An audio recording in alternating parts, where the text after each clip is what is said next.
Okay, this video is called An Average Day in My Life. So on a work day, I get up early, 5 or 6 o'clock in the morning, and I have to crank it out and work all day like a maniac. I'd also say for the people who really know me, like friends and family and stuff, people who see me all the time, they're always surprised about 4 things. Number 1, how simple I am. Because, on the one hand, I seem like Mr. Fancy. You look at my resume or something, Harvard trained, triple boarded doctor, all that kind of stuff. But in reality, I'm the simplest person you'll ever meet. I had the same car for over 20 years. I didn't even own a phone for 10 years. I'm a total minimalist, meaning that I don't do anything I don't have to do, and I pretty much hate everything modern. Okay, my great role models are Aristotle, Thomas Aquinas, Isaac Newton. Okay, the Irish monks. Okay, simple people. I don't use any shampoo. I don't have any hair. No deodorant, no dishwasher. If you don't cook anything with oil, you don't need dishwasher, soap, detergent. I don't use any laundry detergent. I have a fluoride filter on my shower. I got reverse osmosis for my drinking water. I never drink alcohol. The last time I had alcohol was when I was dating my previous wife. That was like 30 years ago because she told me I had to drink a little bit in front of some of her relatives or they would think I was weird. I think alcohol is completely stupid. It's a major brain toxin. I don't have any caffeine. I'll have beet juice on special occasions, like before a big workout or if I have to give a long lecture. It energizes me. That's like a caffeine substitute to energize you.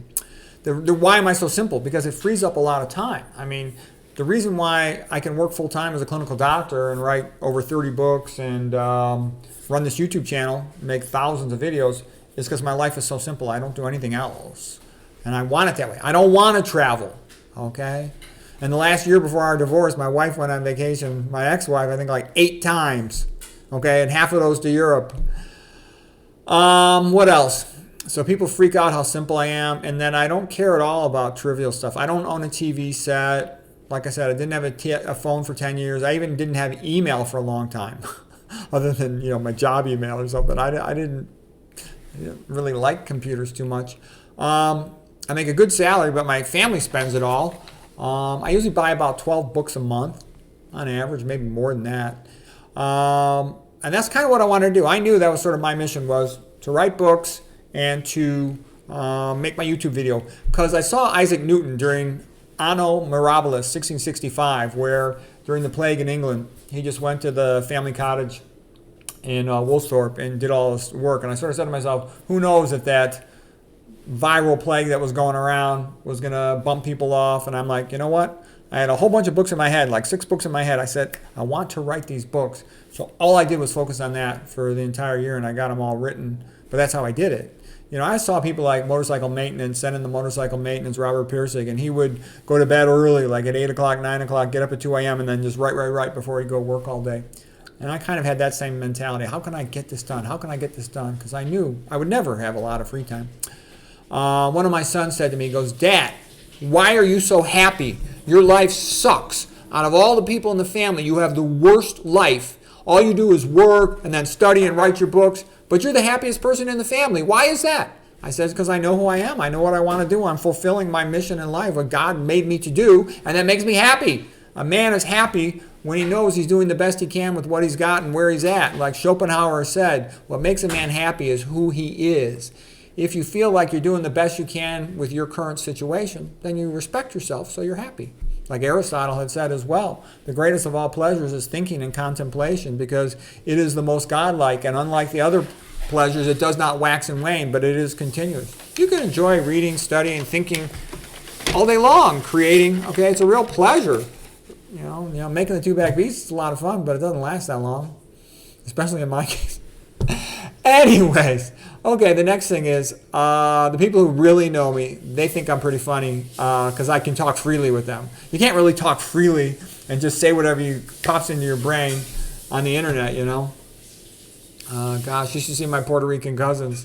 Puerto Ricans are the big mouths of the Hispanic world, and I take after them. Let's see. Everywhere I go, people usually tell me to shut up. Like when I used to go with my ex-wife or go be visiting some of her relatives, she'd go, these are simple people. Don't you go shooting off your big mouth. You drive everybody crazy. You freak everybody out. My own brother, who's a world champion athlete, he'll only let me speak for about 15 minutes, and then I'm making everybody laugh, telling jokes to his kids and stuff, funny stories about him, and he's like, That's enough. Shut up. He can beat me up pretty easy, so I usually obey him, but he's kind of a jealous prick sometimes too. Let's see, what else? My general knowledge. I just have this like very unusual, extensive general knowledge. So usually no one cares at all about that. That and $1.50 will get you a ride on a bus. But sometimes I'll run into like little argumentative hassle battles with guys with IQs 135 to 145, and it's like they don't even understand. They're not even in the ballpark next to me. When I go head to head with those guys, they regret it. Any guys that are smarter, they want to be friends with me. And young guys always want to be friends with me because they know they can learn real fast. So they like it when I teach them. Okay, what else? Average day of my life. So I wake up with an alarm clock real early. I take a shower with my fluoride protective filter. I don't eat any breakfast. I just get ready real fast. I do my YouTube thing. I load a couple videos up to YouTube, a couple shorts, just because it's for the algorithm, give it what it wants, feed the beast. Then I go to work. I listen to audiobooks in the car, so I'm always getting an audiobook in the car. I'm reading in the bathroom, the magic bathroom. When I'm at work, I crank my work, but I bring a book with me, and if I get a little free time, I'll read the book or I'll watch an educational video. Because when I'm working in radiology primarily, I do some procedures, but I also spend time reading tons of films, and I'm usually super busy. But if I get a little downtime between cases, I'll try to do something educational, whatever it might be. I'll look up some paper, I'll print out a paper, read the paper, on medical, technical, health stuff. I'm always trying to learn every day, because if you just work, you'll work yourself into the ground. If you try to learn something every day, it makes you happier. Even if it means going home a little late, it makes you happier. So I try to do that. I really enjoy talking to my doctor friends. I got some really smart, fun, good doctor friends, and we discuss all the complex cases, especially brain cases, but we talk about everything related to health and medicine.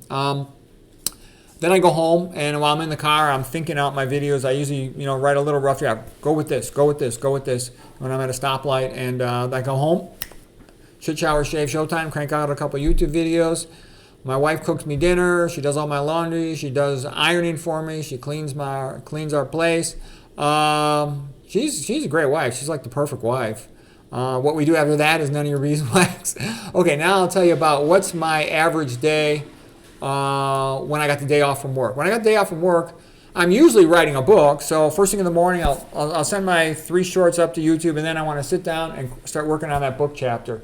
You always want to work. Oh, one thing I didn't mention about when I'm at my regular job is I have to work way up high, like on a 10th floor. So I'll always walk up, like at least to the 10th floor, 11th floor, get my floors in. And if I have free time during the day, I'll do a whole bunch of them, do 50 or 60 of them. But, I don't always get that free time. Sometimes I get no free time.